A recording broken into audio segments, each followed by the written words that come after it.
For a short but unforgettable moment at the start of the 2000s, Jeffrey Bruce Atkins, known to everyone as Ja Rule, was on top of the world. His rough, melodic voice filled radio stations, clubs, and cars from New York to Tokyo. Between 1999 and 2002, you couldn't escape his songs.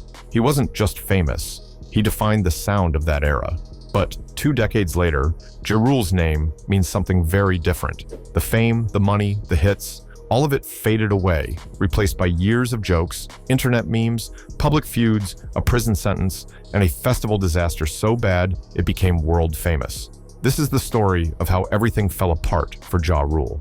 Ja Rule's ascent was built on a perfect partnership. The architect was producer Irv Gotti, an A&R at the legendary Def Jam label. Gotti founded his own imprint, Murder Inc. Records, and made Ja Rule his flagship artist. Their first release, Ja Rule's 1999 debut album, Veni Vedi Veci, was a success. Powered by the hardcore hit Holla Holla, the album established Ja Rule's thug persona and was certified platinum.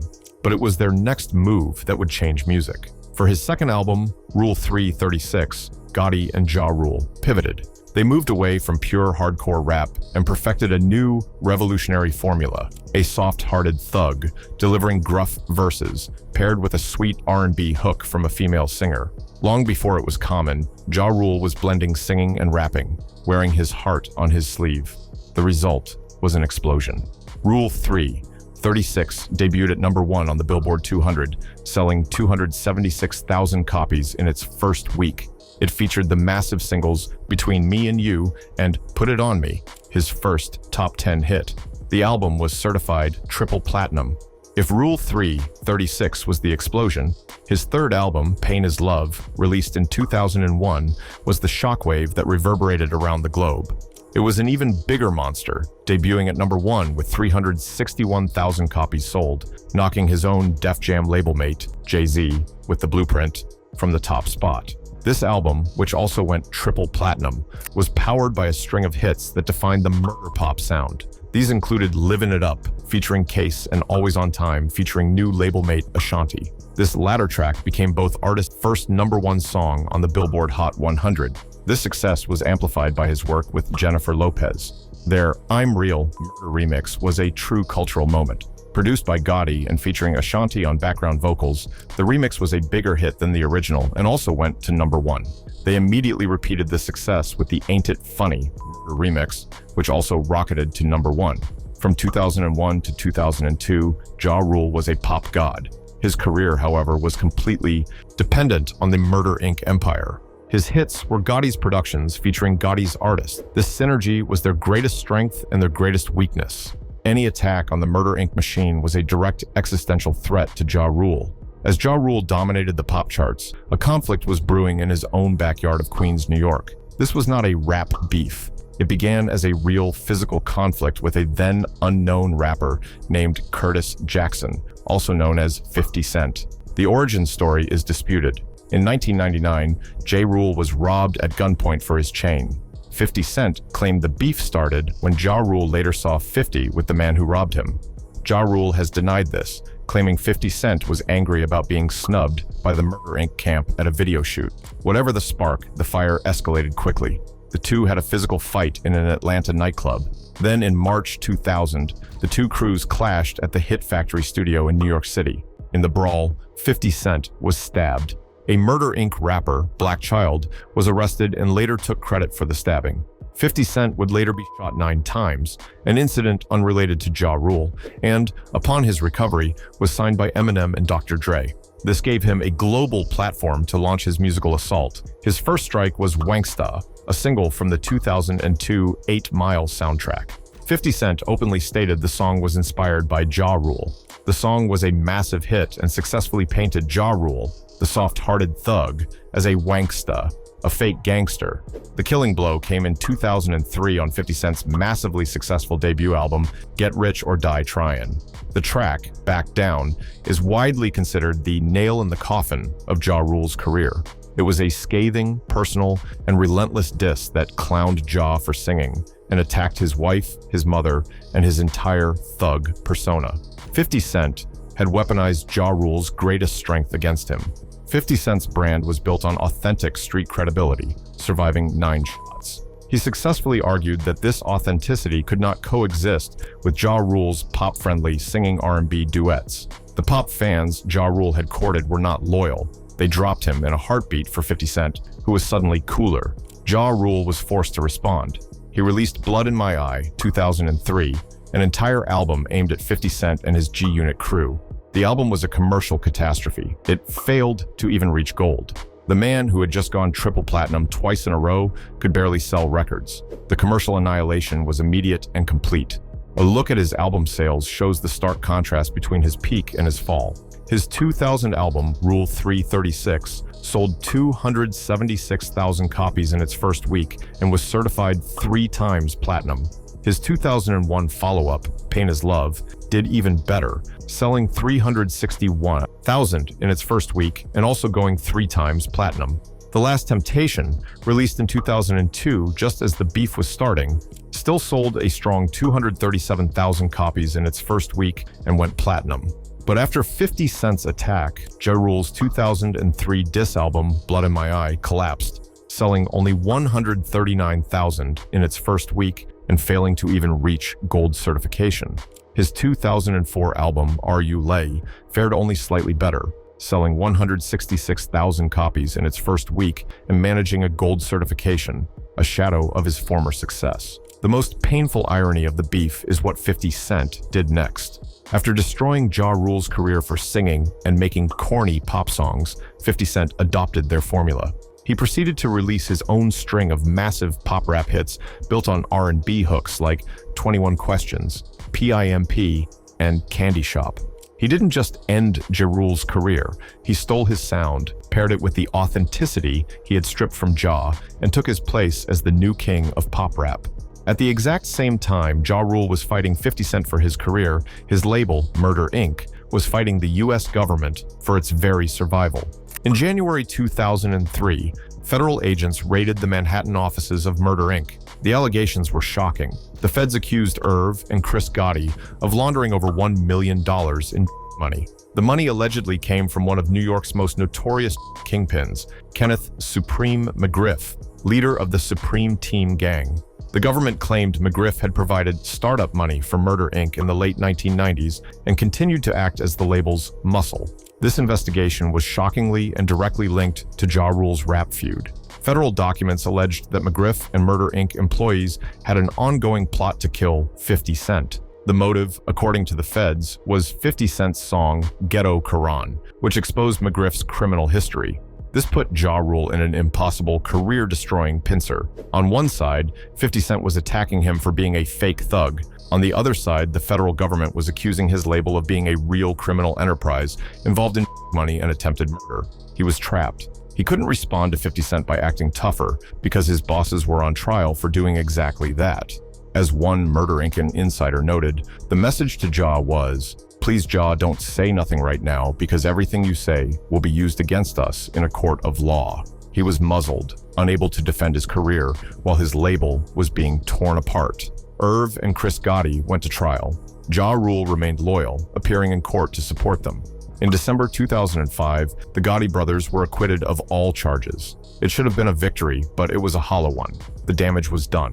The label was forced to rebrand as The Inc. for a less intimidating image. The federal investigation had gotten them nearly blackballed on MTV and BT. The trial led to a fast downfall and cost them over $10 million in legal fees. The Murder Inc. empire, the engine that had manufactured all of Ja Rule's hits, was gone. Ja Rule, the flagship artist, was a king with no kingdom. With his music career on an indefinite hiatus and his label in ruins, Ja Rule's personal life began to unravel. In July 2007, police stopped his car after a concert in New York. They found a semi-automatic handgun hidden in the vehicle. After years of legal battles, Ja Rule pleaded guilty to attempted criminal weapon possession in December 2010. He was sentenced to 2 years in state prison and began his term in June 2011. While he was already in prison for the gun charge, his legal troubles doubled. The federal government charged him with tax evasion. He admitted to failing to pay income taxes on more than $3 million earned between 2004 and 2006. Those dates are significant. The tax evasion occurred during the exact period his career was collapsing and his label was on trial. He later claimed that he did not have anybody guiding him on his finances. This strongly implies that the same Murder Inc. support system that guided him to #1 hits was too busy fighting for its own freedom to manage its stars' money. He was sentenced to an additional 28 months in federal prison, which he was allowed to serve concurrently, at the same time, with his gun charge. He was also ordered to pay $1.1 million in back taxes. Predictably, 50 Cent found the perfect opportunity to poke fun at his arch nemesis on Twitter, mocking his prison sentence. Ja Rule was released from state prison only to be immediately taken into federal custody. He was finally released as a free man on May 7, 2013. The prison term was the official death certificate for his music career. He had been in prison from 2011 to 2013. In the fast-moving world of hip-hop, 2 years is an eternity. By the time he was released, the music world had completely moved on, and the soft-hearted thug space he had pioneered was now fully occupied by a new global superstar, Drake. After his release, Ja Rule attempted a comeback, not as a rapper, but as an entrepreneur. This pivot led directly to his single greatest and most public humiliation, the Fyre Festival. Ja Rule co-founded the festival with a young entrepreneur named Billy McFarland, later exposed as a con artist. The event, planned for April 2017 in the Bahamas, was billed as an ultra-luxury, once-in-a-lifetime musical experience, heavily promoted on Instagram by the world's biggest models and influencers. The reality was a global viral disaster. The luxury event descended into chaos. Guests who had paid thousands of dollars arrived on the island to find a logistical nightmare. Rain-soaked, disaster relief tents, mountains of rubbish, and no security, food, or water. The infamous image of the catering, a cold cheese sandwich in a styrofoam container, became a symbol of the entire fiasco. The event was compared to the Hunger Games and Lord of the Flies and became a global joke overnight. While the disaster unfolded, Ja Rule's public response cemented his new legacy as a punchline. He tweeted a message that was instantly mocked for its lack of accountability. "I truly apologize, as this is not my fault, but I'm taking responsibility." He insisted to the public it was not a scam. In the popular Netflix documentary on the failure, Ja Rule was filmed telling his distressed team a line that would become a famous meme. "That's not fraud, that is false advertising." Billy McFarland was arrested and eventually sentenced to 6 years in federal prison for fraud. Ja Rule was named as a co-defendant in a $100 million class action lawsuit filed by attendees of the event. In November 2019, Ja Rule was officially dismissed from the lawsuit. A judge ruled that the plaintiffs could not prove that his social media posts were the direct cause of their ticket purchases. His lawyer called it a total vindication. But the legal vindication did not matter. In the court of public opinion, Ja Rule was guilty. The Fyre Festival permanently changed his legacy. He was no longer a fallen rapper. He was, to a new generation, a clown and a scammer. The disaster was a tragic echo of his music career, an attempt to sell a glamorous fantasy, but this time, it was backed by nothing but a con man. This series of catastrophic failures leads to the present. Jeffrey Atkins turned 49 in 2025, and his life is a deep paradox. On one hand, the private life of Jeffrey Atkins is surprisingly stable and by many measures, successful. He has been married to his high school sweetheart, Aisha Atkins, since 2001. In 2024, they celebrated 23 years of marriage. He is a father to 3 children, Brittany, Jeffrey Jr., and Jordan, and presents himself as a cool, laid-back dad. He even completed an online certificate program from Harvard Business School. On the other hand, the public life of Ja Rule is a constant struggle for relevance, forever haunted by his past. He has tried to rebrand as an entrepreneur. He launched a live streaming and booking app called Icon, which he has had to publicly defend as the legitimate working version of the original Fyre app idea.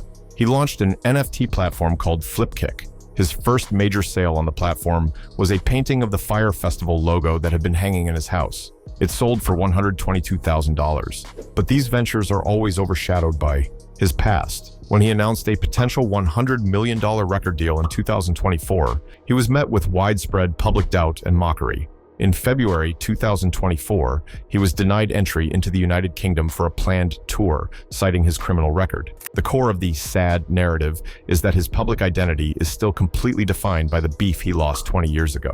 50 Cent, now a powerful TV producer, still trolls him relentlessly as part of his Winner brand. 50 Cent claimed he bought 200 empty tickets to a J. Rule show just to be petty and repeated the claim in late 2024. 50 Cent has stated the beef ain't over till one of us is gone. Ja Rule, at 49, cannot let it go. He publicly engages in heated debates with social media users, offering $10,000 for proof that the empty ticket story is true. His New Year's resolution for 2025 was literally to be petty. He is left to defensively argue for his own legacy, stating it's statistically impossible for him not to be included on top 50 rappers lists. Ja has a stable 23-year marriage and family that many of his more successful peers lack. But publicly, he is a permanent joke. His legitimate business ventures are viewed as fire copycats. His attempts to claim his legacy are seen as desperate. He is, in effect, trapped. He is a 49-year-old man still fighting a war he lost in 2004. He remains a supporting character in his rival's story, unable to escape the shadow of his own spectacular downfall. The road for Ja Rule to truly get his life and career back on track isn't an easy one. It's made harder by the image he's built over the years and the past that refuses to leave him alone. His first big problem is trust. The Fyre Festival disaster still follows him everywhere. Whenever he tries to launch something new, people don't take it seriously. They laugh, call it another fire copycat, and assume it'll fail. So when Ja Rule announced in 2024 that he had a $100 million record deal on the way, the internet didn't celebrate. It rolled its eyes. If he wants his business projects to work, they can't just be real behind the scenes. They need to succeed publicly, in a way that proves he's not the same guy who helped run one of the biggest flops in history. His second, and maybe even bigger problem, is letting go of the past. Ja Rule is still stuck in his long-running feud with 50 Cent. The two have been at it for over 20 years, and 50 has made it part of his brand to mock him. He's said the beef will never end till one of us is gone. Instead of ignoring it, Ja often fights back. He claps at trolls online, argues with haters, and keeps the old rivalry alive. In late 2024, he was still publicly offering $10,000 to anyone who could prove 50 message. Cent's story about buying 200 empty concert seats was real. In the end, J. Rule's comeback depends on which version of himself takes control. He could accept his legacy as an early 2000s icon, keep touring, and celebrate the old hits that made him famous. Alternatively, he could focus on becoming a serious businessman, utilizing his Harvard education to build real companies. But the biggest thing standing in his way might be himself. When he announced that his New Year's resolution for 2025 was to be petty, it told the world he hasn't really changed. And if Ja Rule keeps acting like the same man caught in old grudges, no one will believe in the new man he's trying to become.